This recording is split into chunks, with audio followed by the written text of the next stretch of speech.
If confidence came from thinking, the smartest people would be the most confident. But they are not. By the end of this video, you will understand why thinking actually kills confidence, and how confident people build it without ever trying to feel confident at all. Stay till the end, because the final insight will flip everything you have ever been taught.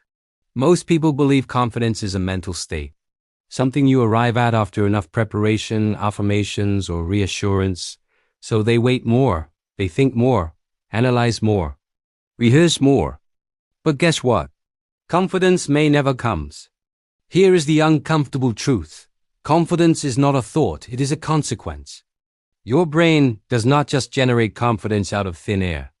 It generates confidence after it sees evidence. Thinking alone provides zero evidence.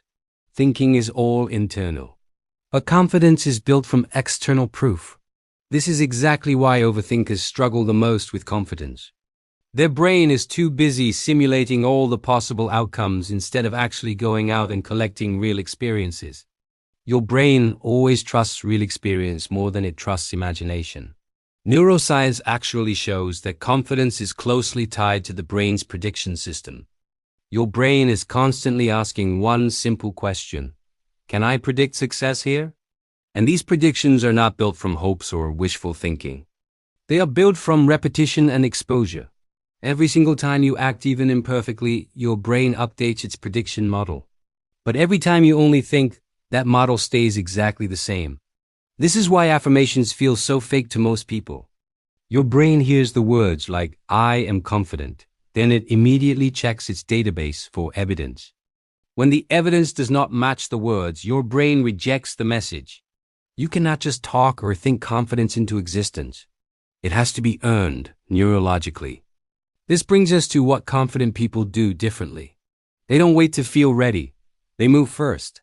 And that movement creates feedback. The feedback creates learning. The learning creates predictability. And that predictability is what feels like confidence. Thinking just delays exposure, but in reality, it is exposure that builds certainty. Your brain does not reward you for preparation. It rewards you for surviving through experience.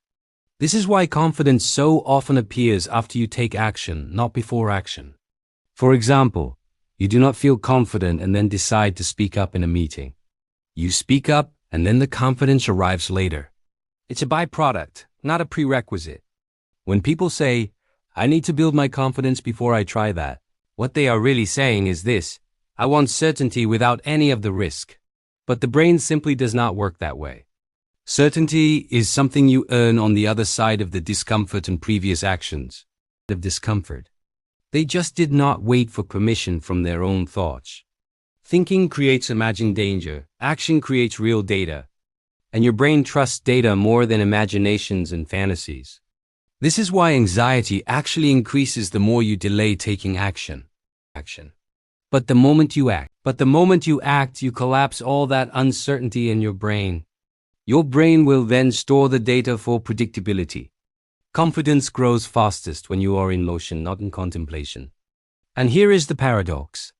The moment you stop trying to feel confident and just start trying to act with clarity, confidence begins to form automatically. Clarity beats confidence every time. Clarity gives your brain a direction. That direction reduces the mental noise. This is also why your confidence can fade when you stop acting. Without fresh evidence, your brain starts to downgrade its certainty. Confidence has to be maintained through constant engagement with the world, not through thinking about it. The most confident people are not fearless. They are simply experienced. They have taught their brain, through unrelenting repetition, a few simple lessons. I survive this. I can handle this. I know what happens next. So if you want confidence, stop asking yourself, how do I feel? How do I feel? And start asking, what action can I take today that will give my brain some proof? Even tiny actions count. Your brain updates your identity based on consistency, not on intensity. True confidence is not loud and flashy. It is calm. And that calm only comes when your brain has gathered enough evidence to stop panicking. So here is the key insight I promised you at the beginning. The one big secret.